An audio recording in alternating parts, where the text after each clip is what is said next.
Welcome back into the GSMC Sports Podcast. We just finished talking some top 10 in the upcoming NFL Draft, now that is just 2 weeks away. But now we are going to be shifting into some basketball and NBA talk. We do have Kirito in the comment section asking about what sort of position he should be in basketball. What I'll say to that is that I wouldn't put too much stress on the individual positionings. I understand primary ball handler, secondary ball handler, but at this point, we're much less positionless in the game of basketball today, and combo guard is where you want to be at, in my eyes. But now, moving into the NBA here, I wanted to talk about Nikola Jokic and the MVP case surrounding him. The race is obviously dwindling down with the season coming to a close here, and there is a consensus now that it is going to be Nikola Jokic. On DraftKings, there are only 3 players you can even bet on to win the MVP award. It is Jokic, Luka Doncic, and Shai Gilgeous-Alexander, and Jokic is the overwhelming favorite at minus 3,000. And it seems like it is just about a lock that he is going to win his 3rd MVP award in 4 seasons. In terms of the media, the majority of people are leaning towards Jokic being that MVP. It's well deserved. But there are a lot of people that now, and sort of similar, I think, to some degree, as the number 1 overall pick debate that took place in the media, we try and keep things interesting for as long as they possibly can be interesting. And last night you had Kendrick Perkins, I believe it was last night, talking about that it's wrong for the sports books to have Jokic as such heavy favorites and that Luka deserves to be more in the conversation. In my eyes, it is one of those things. It's like, yeah, Luka deserves to be in the conversation, but does he truly deserve to be MVP? And I know, especially on social media, a lot of fans do feel that he should be, and look at the counting stats and say, well, what else is he supposed to do? I think that, I understand that he is a terrific player. He's no doubt a top 5 player. He's going to be the runner-up, likely him or SGA, but he's going to be a likely unanimous first-team All-NBA selection. But I do see holes in the argument as to why Luka should be the MVP. It starts with team success for me, and granted, Luka and the Mavericks have had a very massive bounce-back season this year after missing the playoffs last year. They currently sit as the 5 seed, 150 games, have a chance to potentially add on that a little bit more as well, but at the same time, they are all but locked into that. I think actually last night, let me self-correct on the fly, they are locked into that matchup against the Clippers in the first round. They're a game behind, so possibly they could find a way to steal home court advantage. But we saw last night the Clippers didn't play any of their starters. I wouldn't be surprised if the Mavericks sort of coast in their last 2 games as well, because it would take, I wouldn't say it would take a lot for the Mavericks to overtake the Clippers in this type of a situation, but also it's one of those things where I think that home court advantage can be slightly overblown at times. Now, if the Mavericks want to go for it, all power to them. I wouldn't say it would be the wrong decision necessarily, but again, fact of the matter is, not all that much is going to happen in this next week or so that is going to drastically affect the position of the Mavericks. And again, have to give them credit for the way that they bounced back this season. But team success, 50 wins is probably about, in my eyes, at least the minimum of what you can win. I prefer for the MVP to have home court advantage. I know that can be very subjective at times based off of sort of the strength of conference, where the Bucks are going to have home court advantage in a series, and they've actually won less games than the Mavericks. So I've sort of changed my thoughts on that process, but still, I think that it's Jokic for more than just the team success. I do think that the importance of him on the court has never been more significant, really, than it is this year. I mean, maybe if you want to make the argument, his first MVP season, I believe it was his first one, when Jamal Murray and Michael Porter Jr. missed almost the entire season. But Jokic is plus 23.9 points per 100 possessions. That's how much better the Nuggets are with him on the court. That is in the 100th percentile in the NBA.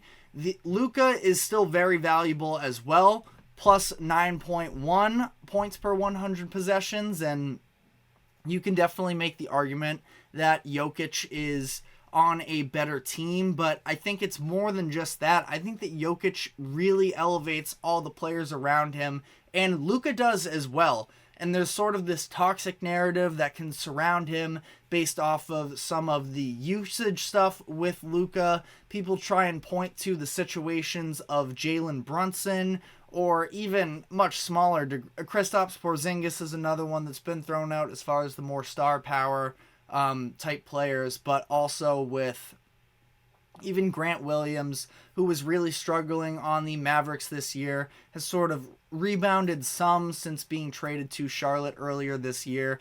I do think that Luka makes his teammates better. It is definitely a, ISO-centric offense between him and Kyrie. They take turns a lot of the time, but I think that the others are involved, whether it be Daniel Gafford playing that sort of role position. He was running the break last night and was an important piece for them as well. I liked the positives with that. A lot of the wings that they throw in there, whoever it may be, whether it's Derek Jones or Dante Exum or Josh Green, they can be involved as well. So Luka does do a good job of involving his teammates, but they're just not quite as dominant as the way that the Nuggets are when Jokic is in. And in those non-Jokic minutes, they showed some flashes last night, early in that fourth quarter, to be able to sort of hold off the Timberwolves based off of the performance of some of these younger players. But I also, not that this is a massive case for MVP either, but the way that Jokic has sort of, the Nuggets have built this system around Jokic, I think does really help the development of some of these younger players, where it's, you have to always be moving and expecting the pass, and you oftentimes get it. That's why we see Christian Brown and Peyton Watson on these backdoor cuts be able to get open looks at the rim. Sort of stems from the Jokic to Aaron Gordon connection that they've developed over these couple years. And especially in the past couple of weeks, I know that Jamal Murray has been back some for, I think he played his third consecutive game last night. Maybe it was his fourth, actually. But they were still able to sort of stay afloat without Jamal Murray in those games without him. And that's just because that's when Jokic sort of put his foot down and started being the aggressor. We know that Jokic wants to be a little bit more of a facilitator first, but he can be the go-to dominant scorer when he wants to be.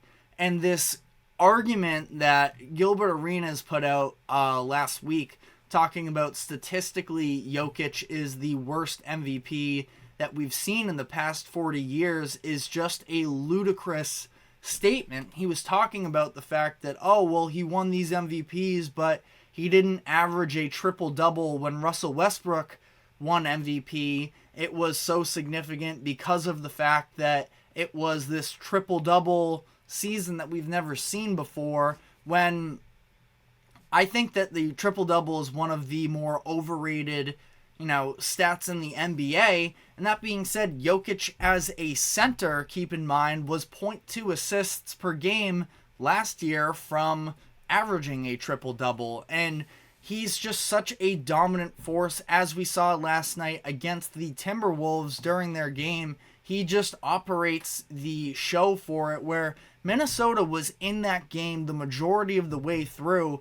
And then, like I said, the Nuggets were able to sort of stay afloat in those non-Jokic minutes, but once he came back in, granted, like those young names I just mentioned, Peyton Watson especially, but him and Christian Brown really started getting it going, then, I mean, who was giving them those outlet passes? It was Jokic, but that's when the Nuggets were really able to take it to another level and sort of do away with the Timberwolves. In that case, the Timberwolves, the number 2 team in the Western Conference, that was a big-time matchup as much as Jokic downplayed it when he spoke to the media. Anthony Edwards said it was a massive game and that he was aware of that. It really was to some degree, and the Nuggets really weren't even honing in necessarily on trying to win that number 1 seed until it just sort of developed for them that it was very possible, and they've taken advantage, and it's been because of the play of Jokic during this stretch of the final season or so. And, you know, that same final month of the season last year is really what put Jokic out of MVP contention last season. Now, based off of sort of the media narratives of Joel Embiid and surrounding his MVP argument, maybe that it didn't even matter with Jokic and the Nuggets last year, but they weren't trying down the stretch of the season, and that's really what doomed him. This year, he actually is still engaged through the full 82, and this is a full season award, and the Mavericks, who will talk more about their performance from last night and in this recent stretch, we'll talk about that more in the next segment, but they are 16-2 in their last 18 games. That's incredible. If this pace were something that we saw for the majority of the year, then would definitely be more inclined to do that. But Luka's effort defensively, I remember last night on ESPN, I believe it was their halftime show or it was pregame, something along those lines, Kendrick Perkins started giving Luka credit for playing defense. And Richard Jefferson was just sort of looking at him like, we're giving him this much credit because he's actually trying on defense now. And Perk was like, well, we haven't seen that from Luka in the past. And Richard Jefferson was sort of like, that's the point. It's a full year award. It's not just who's playing the best down the final stretch of the season. Luka has never really been an effort player on the defensive end. And not that Jokic is this elite defensive presence, but he never gets exposed necessarily. You would think maybe early on in his career, he was pulled out onto the perimeter a little bit more, but in this era of sort of hunting mismatches, I don't think that Jokic gets regularly exposed. And I'm not even saying that Luka necessarily gets exposed. I just also don't think he puts in the effort necessarily that would be needed to elevate his game, and his statistics are incredible this season. There's no denying that, but I just feel like it is a full season award. It's really difficult to try and justify that just because of his counting stats are as good as they are. This team that's been a little bit of a roller coaster this season. Jokic maybe doesn't score as many points per game, but he is as impactful as anybody in the league. He is the best player in the league in my eyes, on the best team in the NBA. I know that regular season wins wise, the Celtics are the number 1 team, but the Nuggets are the best team in my opinion, and Jokic is, again, the one that leads that race. Team's 24 points per 100 possessions better with him on the court than off. He is the most valuable player in the NBA in my eyes. But let me know what you guys think about the race in the comment section. Again, I know that Luka is a very popular pick for a lot of fans of the game. Let me hear your reasons why, because I do want to hear them. I'm not saying it's this foregone. I mean, in the eyes of the media, it is a foregone conclusion that it's going to be Jokic. I understand Luka deserves to be in the conversation, but what gives him the edge over Jokic? I want to hear your arguments for that. But we are now going to be taking our second break, And when we come back on the other side, we'll be diving into Luka and the Mavericks game from last night over the Miami Heat, as well as the remainder of the games that took place last night. So stick with us, and we will be right back.